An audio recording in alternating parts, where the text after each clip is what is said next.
Hello students, मैं अनुज Shukla physics online classes में आपका स्वागत करता हूं। कैसे हैं बच्चों? कैसी पढ़ाई चल रही है आप लोगों की? उम्मीद है सभी बच्चे ऑनलाइन वीडियोस पा रहे होंगे और एक एक चीज को जैसे समझाया जा रहा है उस तरीके से आप सभी लोग अच्छे से समझ करके अपनी कॉपी में नोट भी कर रहे होंगे। ठीक है, तो आज बेटा हमारा टॉपिक है प्रश्न तनाव, जिसका लेक्चर नंबर 3 आज आपका होगा। लास्ट 2 वीडियोस में आपने सरफेस टेंशन के बारे में बहुत सारी चीजें सीखी जानी।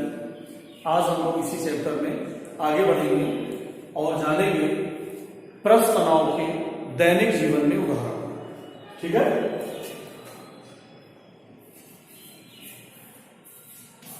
प्रश्न तनाव के दैनिक जीवन में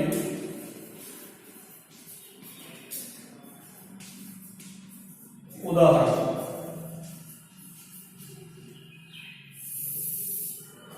प्रश्न तनाव के दैनिक जीवन में उदाहरण।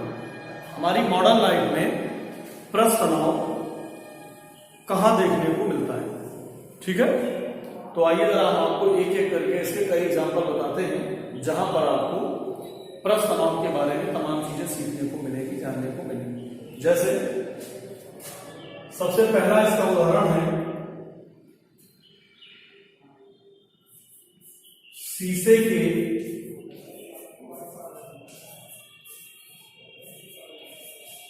छर्रे बनाना।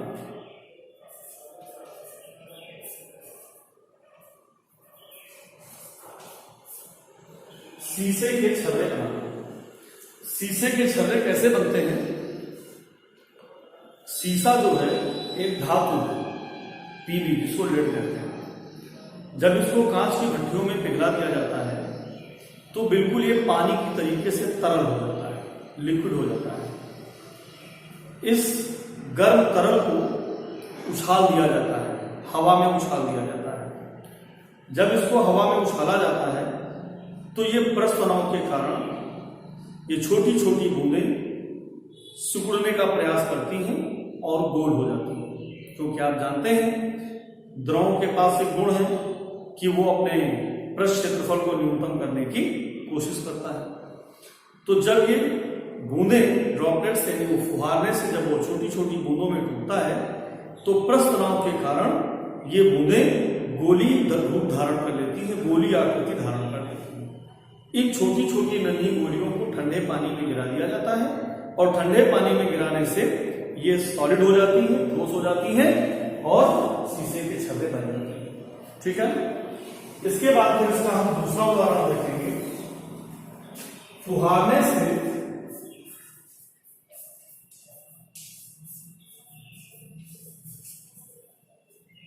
ठंडक उत्पन्न होती है।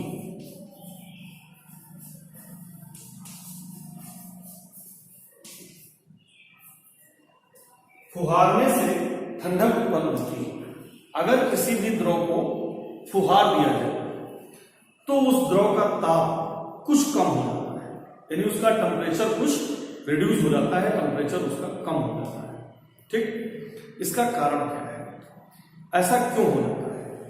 जब भी हम किसी भी द्रव को फुहारते हैं तो द्रव छोटी छोटी बूंदों के रूप में टूट जाता है और उसका पृष्ठ क्षेत्रफल बढ़ जाता है, एरिया इंक्रीज हो जाता है। जब बेटा द्रव छोटी छोटी बूंदों में टूटता है, ब्रेक होता है, तो आप जानते हैं किसी भी द्रव के स्वयं के अणुओं के मध्य एक आकर्षण बल कार्य करता है, जिस आकर्षण बल को हम कहते हैं ससंजक बल। क्या कहते हैं? ससंजक बल। लेकिन जब ये द्रव की छोटी छोटी बूंदें टूटती हैं तो ससंजक बल के विरुद्ध उन्हें कार्य करना पड़ता है। जब ससंजक बल के विरुद्ध कार्य किया जाएगा तो कार्य करने के लिए किसकी आवश्यकता होती है? ऊर्जा की आवश्यकता होती है, एनर्जी की रिक्वायरमेंट होती है। अब द्रव के पास वो ऊर्जा कहां से आएगी? तो द्रव के अणुओं के पास आंतरिक ऊर्जा होती है। द्रव के अणुओं के पास इंटरनल एनर्जी होती है, आंतरिक ऊर्जा होती है। तो द्रव छोटी छोटी बूंदों में टूटता ढूंढने के लिए, द्रव को जब कार्य करना पड़ता है तो उस कार्य को करने के लिए द्रव अपनी आंतरिक ऊर्जा को क्षय करता है, आंतरिक ऊर्जा को व्यय करता है। किसी भी द्रव के अणुओं की जो एनर्जी होती है कैपिटल E, वो परम ताप के अनुपाती होती है, यानी E प्रोपोर्शनल T के होता है। अब जब बेटा उसकी इंटरनल एनर्जी कम हो जाएगी तो उसका टेम्परेचर भी क्या हो जाएगा, कम हो जाएगा। इसी वजह से, इसी कारण से जब भी हम किसी भी द्रव को फुहारते हैं तो ठंडक उत्पन्न होती है, यानी उसका टेम्परेचर कुछ कम हो जाता है। नंबर 3, साबुन या सोडा मिला हुआ जल, साबुन या सोडा मिला हुआ जल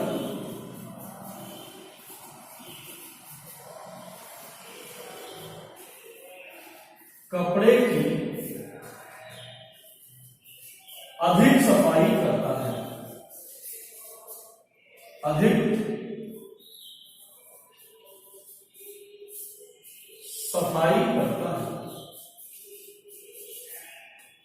साबुन या सोडा मिला हुआ जल कपड़े की अधिक सफाई करता है।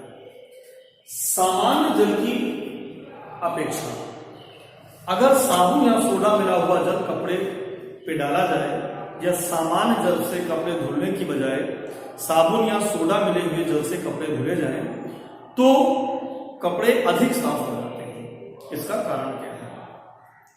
साबुन या सोडा मिला हुआ जल, जब भी मैंने आपको बताया था कि अगर किसी भी जल में कोई ऐसा पदार्थ मिला दिया जाए जो उसमें पूर्ण रूप से मिले ना हो, जैसे साबुन या सोडा, तो ये उस द्रव के प्रस्तनाव को कम कर देता है। तो साबुन या सोडा मिला हुआ जो जल होता है उसका सरफेस टेंशन यानी उसका प्रस्तनाव कम हो जाता है। प्रस्तनाव कम हो जाने के कारण वो प्रस्थ क्षेत्रफल ज्यादा घेरता है, क्योंकि आप जानते हैं T बराबर W upon डेल्टा ए से अगर T का मान कम हो जाएगा तो डेल्टा ए का मान बढ़ जाएगा।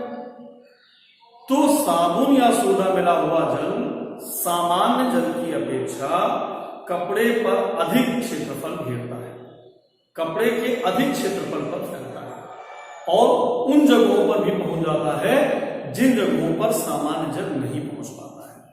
यानी अगर सामान्य जल की बूंद इतने क्षेत्रफल पर फैलेगी तो साबुन या सोडा मिला हुआ जल इतने क्षेत्रफल पर फैलेगा।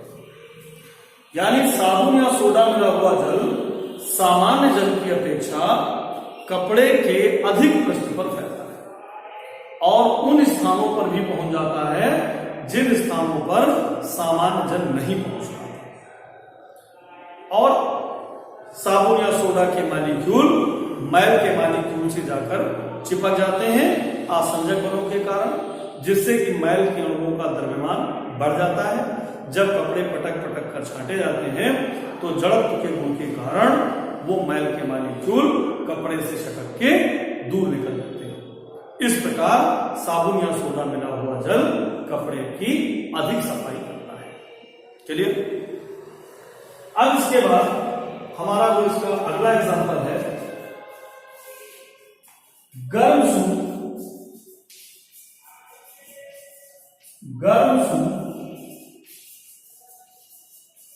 ठंडे सूप की अपेक्षा अधिक स्वादिष्ट लगता है, अधिक स्वादिष्ट लगता है।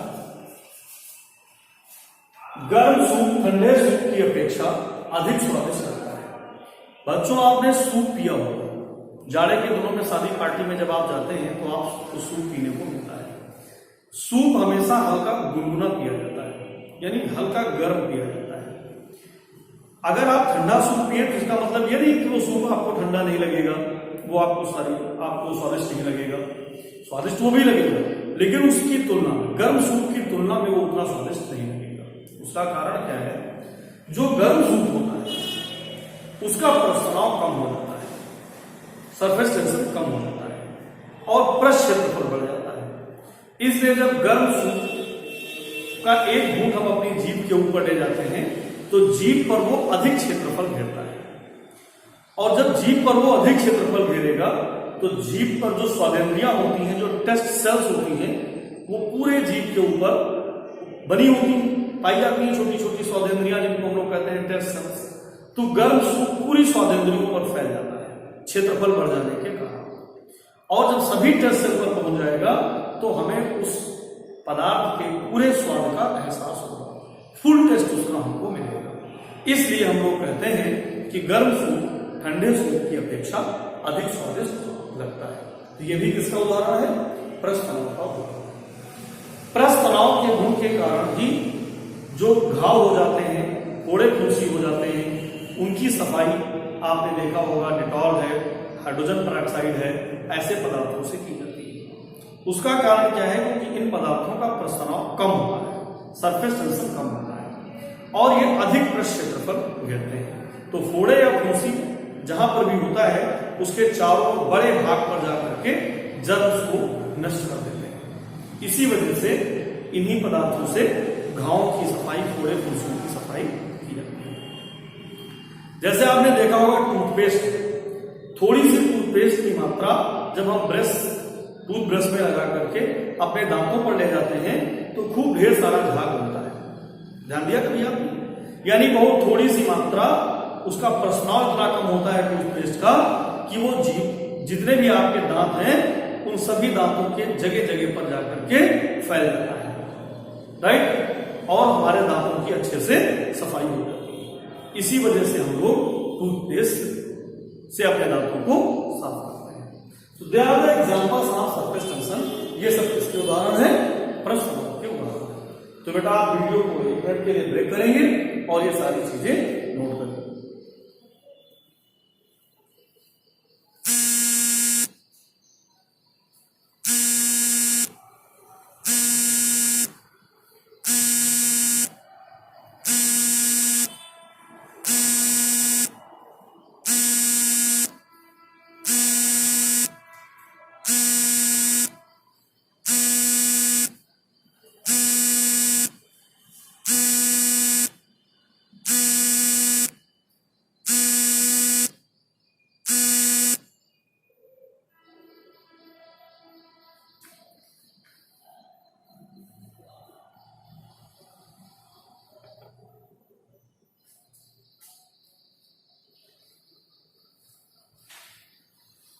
तो नोट हो गया सभी बच्चों का नोट हो गया ये।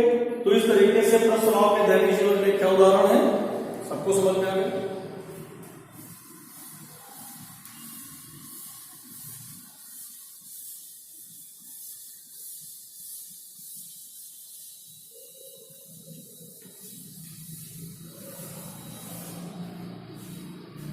आइए बच्चों, अब हम लोग प्रस्थ तनाव में आगे बढ़ते हैं और जानते हैं द्रव के मुक्त पृष्ठ की आकृति।